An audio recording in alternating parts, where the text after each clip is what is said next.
your friends and family freaked out the most knowing you got this gig? Probably my mom.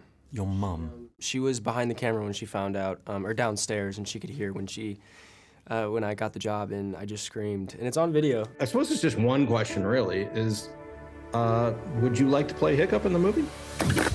Mom, did you hear that? It's I was very like, Mom, did you cute. hear that? And I could hear her tearing up. She's like, I did. It's very Funny story, my sister is definitely my biggest hater on this one. She was like, Oh, yeah, she was like, you "You this? never get Yeah, it." she was like, you're auditioning for Hiccup? And I was like, yeah. She's like, you're never getting that job. The moment I got the job, she was like, I always believed in you. I knew you were going to get it. Can't wait to come visit you. I was like, stay away from me. Do not come visit. You're not coming to set. You are not my bud. No, she's not. She came to set. She was awesome. How about you, Nico? My younger brother is 11, and so he, when I Adorable. got the part, was like prime time age of How to Train Your Dragon fan. And so he was bouncing off the walls for me. However, my sister is 24, and she saw a bus the other day with our faces on it, and she was so excited that she chased it down the street, took a picture in front of it, and then burst into tears. So I did not know this. So That's she also awesome. was Yeah. very excited. So it's probably a toss-up between those two.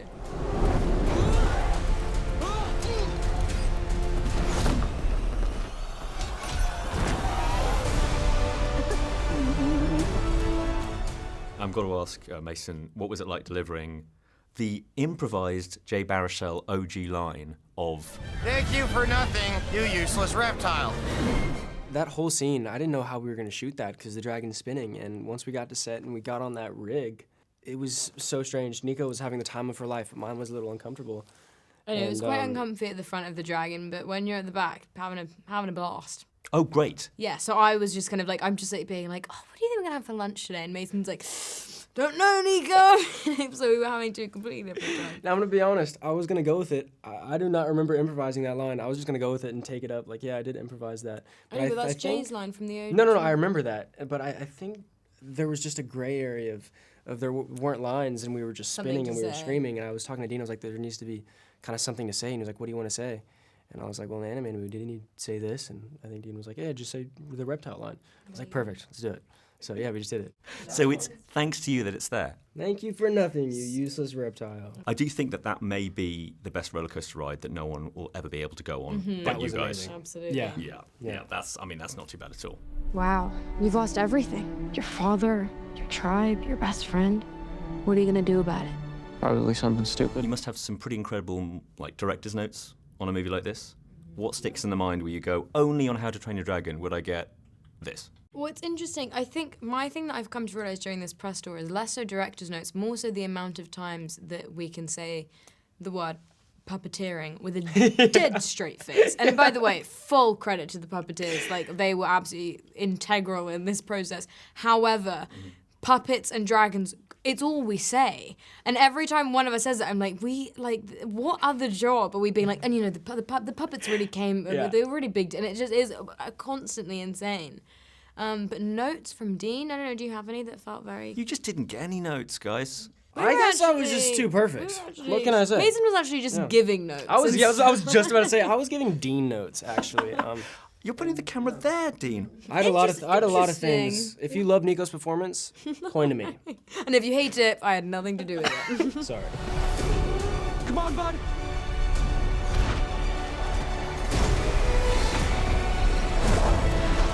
What pieces of John Powell's score get stuck in your head the most? Oh, test drive. Test drive. I mean, yeah, that's pretty. It's a curse. A great curse. But a curse. Romantic Flight is a close Romantic second. Flight is Yeah. close. Like Forbidden Friendship is amazing. I mean, all of them. I Yeah. was there when they were kinda recording it for depends this on your movie. mood, you know? So true. Yeah. And you got the tingles? And I was actually, they were filming me and I was like, don't cry, don't cry, don't cry. But it was incredible. He's a genius.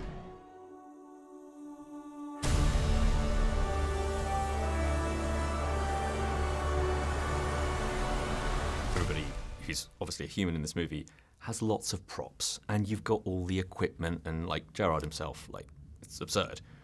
What's going to be in the blooper reel of axes falling on the floor, like props going sideways? Everything.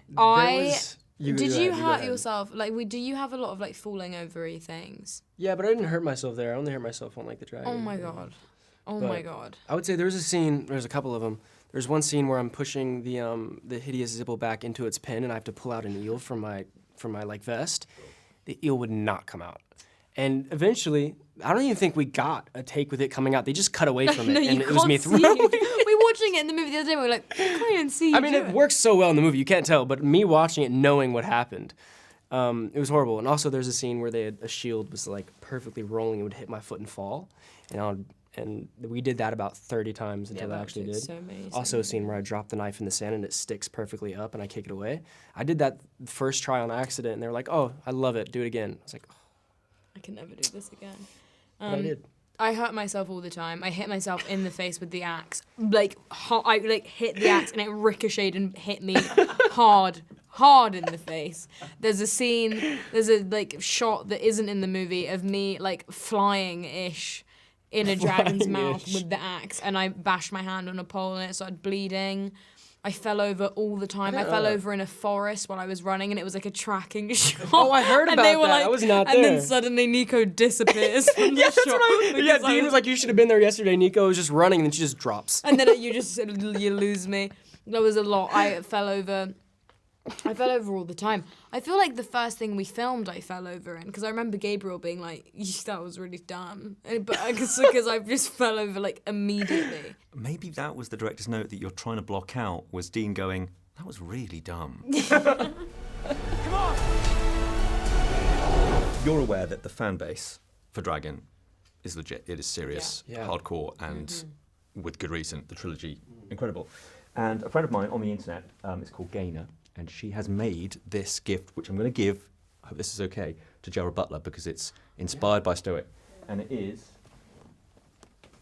Whoa. a dragon headdress. I've shown it. That's Wait, that's amazing. amazing. That's Can we have that's it? incredible. I know you want to put it on, and you can if you like, but it will ruin your gorgeous hair. That's so sick. Oh my god, wait, this is actually incredible. He's gonna wear that on plane You flights. are a vision. I really need Gerard to wear this to some sort of premiere.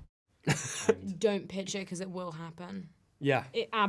Truly it will happen. I can see the envy on your It face. looks gorgeous on you. Oh, darling. It does look very good, actually. It really does. This- Is it the glasses? It brings out your eyes. It's the glasses, it's the dragon's eyes. This is really amazing. Yeah. I think I'm just going to go on a train or a bus And Yeah. just sit, and then see your sister running down the street going, bawling her right there. So let me ask this one last question as I wear this fantastic headpiece. What fan base interactions have you had so far? What are the most memorable moments where people have gone, or has that not quite started happening yet? Well, for me, it's kids, I think. Yeah, I was just little about to say, kids. I had about 2 days ago, I was looking at, they had this costume thing of my costume in the film, up on a mannequin, and I was just looking at it, and this kid was looking at it too, and his mom was right there, and she was talking to me about the movie, and she just goes, "He's in the movie," and he was like, "Oh, who do you play?" And I was like, "Oh, I'm Hiccup," and he stopped, and he was like, "No way, can you say something in the voice?" And I was like, "What do you want me to say?" He was like, "Anything." And I was like, "This is Burke." And he just lit up.